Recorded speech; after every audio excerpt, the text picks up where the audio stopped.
Tamén comezou o voo de vara en Rianxo cun primeiro día sen moitas capturas. A volandeira protagonizou a xornada, xa que apenas se pescaron máis especies.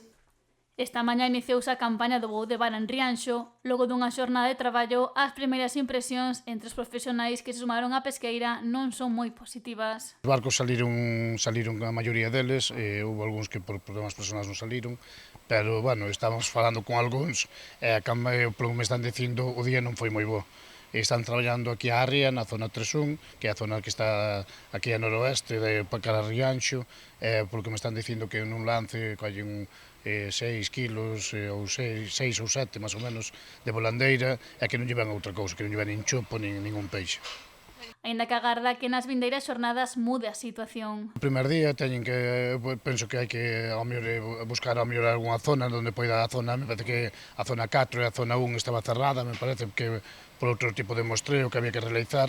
Esperemos que nesas zonas hai un pouco máis de volandeira, e me parece que está a zona 3-2, a zona da Lámpara, tamén estaba cerrada, que son as zonas onde pode haber un pouquiño máis, e esperemos que aí si haya un pouco máis de recurso de volandeira, porque senón vai ser un ano moi duro.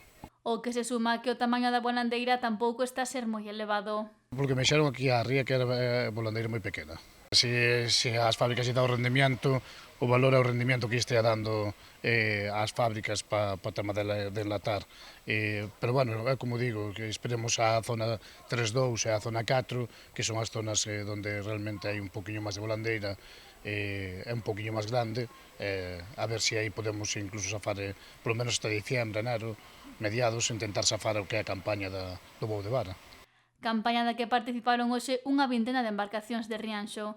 Case a totalidade das capturas foi volandeira, pescaronse 1.815 kilos desta especie que tivo a súa primeira parada en poxa en 10,23 euros, aínda que o seu valor foi descendendo ata 2,60 euros o kilo, os que saíron máis de 1.260 kilos.